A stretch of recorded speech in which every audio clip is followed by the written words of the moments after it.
એ જય સિયારામ. રાધે રાધે, જય સિયારામ. આપણે ચરિત્ર ચાલી રહ્યું છે તત્વવેતાચાર્યજીનું, હમ, પણ અમારા બાબાએ એક સુંદર વાત કરી આજે. મારી ઈચ્છા છે કે પેલા એ વાત રેકોર્ડ કરાવી દઉં. હા, બહુ સુંદર જ વાત કરી, મતલબ પ્રત્યેક સ્ત્રી માટે આ ઉપયોગી વાત છે. હમ, એવી દિવ્ય વાત અમારા બાબાએ આજે કરી. હા, અમારા બાબાના સત્સંગમાં વામન ભગવાન, જેને ધ્રુવદાસજી કહે છે, એ રોજ સત્સંગ સાંભળવા આવે. હમ, તો એ વામન ભગવાને આજે પ્રશ્ન કર્યો કે બાબા, સ્ત્રીઓને માતા પિતાને છોડીને સ્વતંત્ર સાધના કરવા આવવું હોય વ્રજમાં તો આવી શકે કે નહીં? હમ, તો અમારા બાબાએ સ્પષ્ટ ના જ પાડી દીધી. હમ, બાબા કે સ્ત્રીઓને સ્વતંત્ર સાધન કરવાનો જમાનો છે જ નહીં. સ્ત્રીઓએ ઘરની અંદર એકાંત રૂમની અંદર એકાંત ગોતવાનો પ્રયત્ન કરવાનો છે. હમ, અને કોઈ સ્ત્રીને ઘર છોડવાની ઈચ્છા થાય તો બાબા કહે કે હું વટથી કહું છું કે એને 1 મહિનો અહીંયા એકાંતમાં જંગલમાં જઈને સાધના કરવાની. એને પોતાને જ ખબર પડી જશે કે હું અહીંયા કરી શકીશ કે નહીં. હમ, બહુ કઠિન છે બાબા કે એકાંતિક સાધના એટલી હેલી થોડી છે. તમે જેમ માનો છો એમ કે તરત થઈ જશે કે કોઈ સ્ત્રીએ એકાંતમાં સાધના કરવા આવવું ન જોઈએ કે હમ, એ જમાનો નથી કે બાબા કે ઘરના ખૂણે એકાંત ગોતો, ઘરની અંદર એક રૂમમાં પુરાઈને એકાંતિક ભજન કરો. બાકી વૃંદાવન આવી જઈશ કે જંગલમાં એકલી સાધના કરીશ કે આશ્રમની અંદર એકલી સાધના કરીશ, બાબા કે કદાપી ન વિચારો તમે. એવું વિચારું बाबा के अरे तुम जंगल क्या मंगल करेगा, तुम मन से घर को निकालो. મનની અંદર ઘરની આસક્તિ ન હોવી જોઈએ બાબા કે. અને તમે કે મનમાં આસક્તિ છે અને ઘર છોડીને હૈલાઓ છો, કઈ વળવાનું નથી બાબા કે એનાથી. અંદર ઉતરો, બધી આસક્તિ સમેટીને અંતે તમારે બાબા કે અંદર ઉતરવાનું છે. અંદર જ સાચું એકાંત છે, બારે ક્યાંય એકાંત નથી. આવી વાત કરી તો ગંગારામ ભૈયાએ પ્રશ્ન કર્યો કે બાબા આપે જે બહેનોને માતાઓને દીક્ષા આપી છે કે હરિનામ દીક્ષા આપી છે માતાઓ બહેનોને, તો એને વ્રજવાસ કરવો હોય અને એકાંતિક ભજન કરવું હોય તો એ કરી શકે કે નહીં? અને ભાઈ સતત રેકોર્ડ થતો હતો એટલે બાબાએ કીધું કે બધાને કહું છું, રેકોર્ડ થતો હોય તો કે બધા સાંભળી લ્યો કે. બધા લોકો સાંભળી લ્યો કે બાબા કે હું કોઈને કહેતો નથી કે વ્રજમાં આવીને એકાંતિક સ્ત્રી ભજન કરે, એવું હું કોઈને કહેતો પણ નથી. અને મારા આશ્રમમાં કોઈ સ્ત્રીએ રાતે એકાંતમાં આવવું પણ નહીં બાબા કે. અને કોઈ સ્ત્રી કદાચ એક દિવસ દર્શન કરવા આવે તો દિવસે દિવસે આવે અને દિવસે દિવસે પાછી વહી જાય, બાકી એકાંતિક ક્યાંય રોકાવાનો પ્રયત્ન કરે જ નહીં. જેટલી સ્ત્રીઓને બાબા કે મેં હરિનામ દીક્ષા આપી છે કે જે માતા બહેનો શરણમાં છે, બાબા કે હું સ્પષ્ટ વાત કહું છું કે ઘરે રહીને જ ભજન કરે. બાબા કે માની લ્યો કોઈ સ્ત્રી આવી ભજન કરવા અહીંયા, હવે એને કઈક થયું, તાવ આવી ગયો, કા આવી ગયો, એકલી છે તો કે ગુરુને દોડવું પડશે ને કે અમારે ભજન મૂકીને દોડવું પડે ને બાબા કે. તો આ ગુરુ સેવા છે કે ગુરુને તકલીફ દેવાનું છે? આ તો ઉલટું ગુરુને તમે તકલીફ રૂપ બની જાશો એ કે. ગુરુને તકલીફ રૂપ બાબા કે બનવું ના જોઈએ. એટલે કોઈ બહેનોને હું એકલું આવવાનું કેતો જ નથી. તમે આવશો તો તમારી ચિંતા બાબા કે અમારે કરવી પડશે પછી કે એકલા છે અને અમે અહીંયા ચિંતા કરવા નવરા નથી બાબા કે, ઘરે રહીને ભજન કરો તમે. તો સાચી વાત છે ને, 10-15 છોકરીઓ આવી જાય તો રોજ કોઈને કોઈને કઈ ને કઈ તકલીફ હોય તો ગુરુ ક્યાંથી ધ્યાન દે?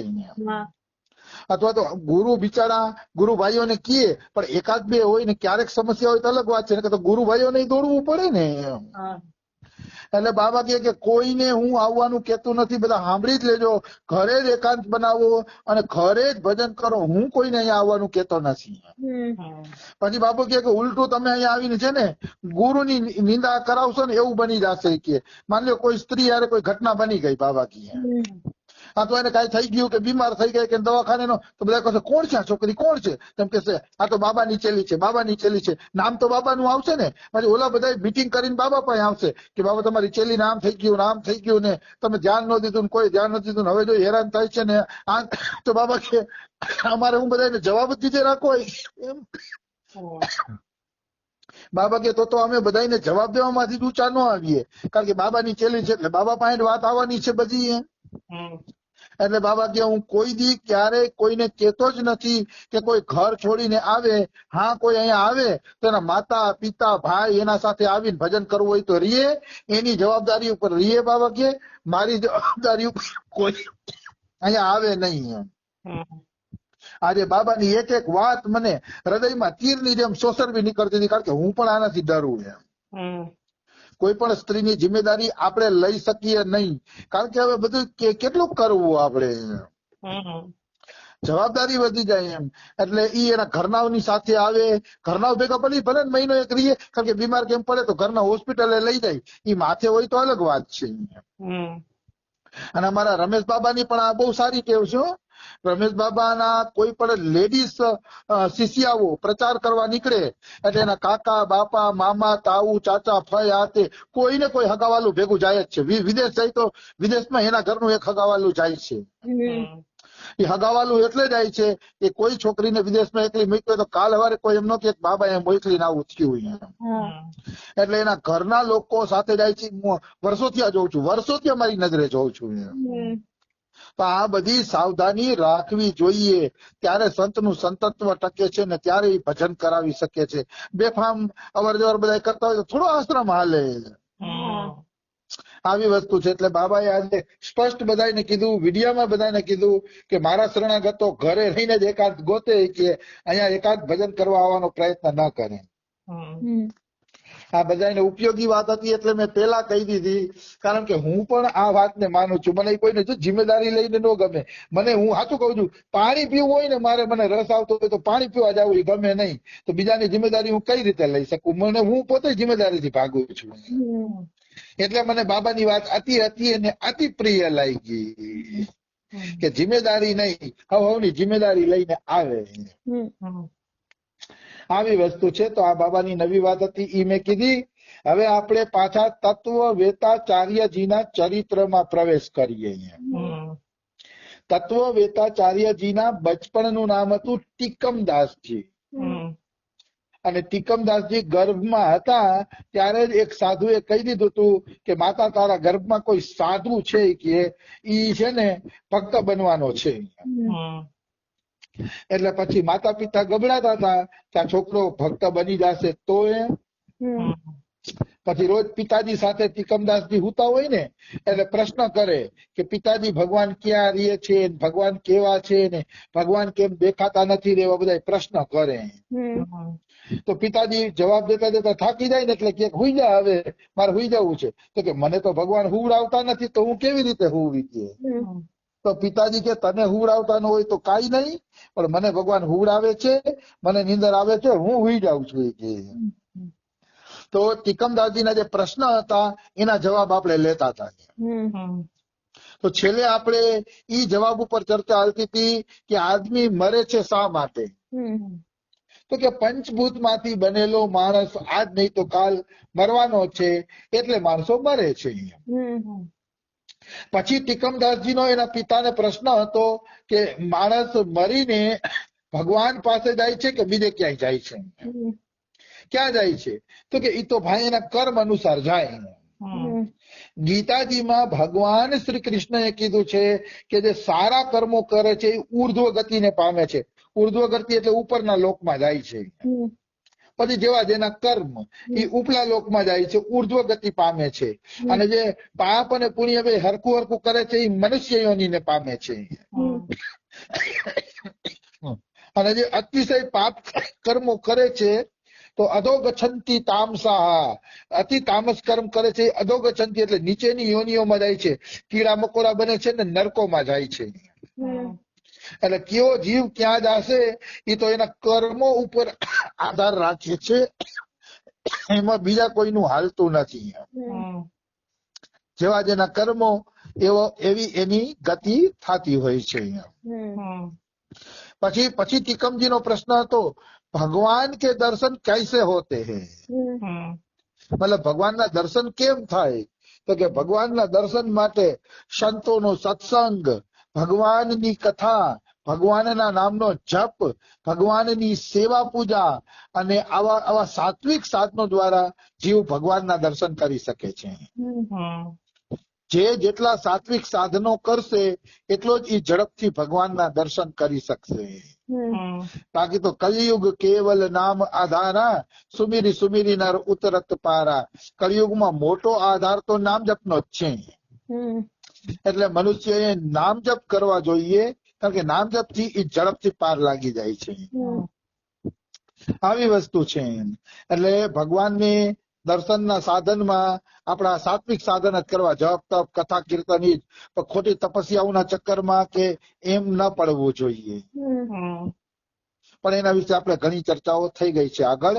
પછી ટીકમજી પૂછે છે છેલ્લો પ્રશ્ન કે શું મને ભગવાનના દર્શન થઈ શકે? આ અગત્યનો પ્રશ્ન છે. માનો કોઈ મને પૂછે ભગવાનના દર્શન કોને થયા છે, તો હું નરસિંહ મહેતા મીરાબાઈના ઉદાહરણ આપું, પણ આજનો કળિયુગના મનુષ્યને એનાથી સંતોષ નહીં થાય.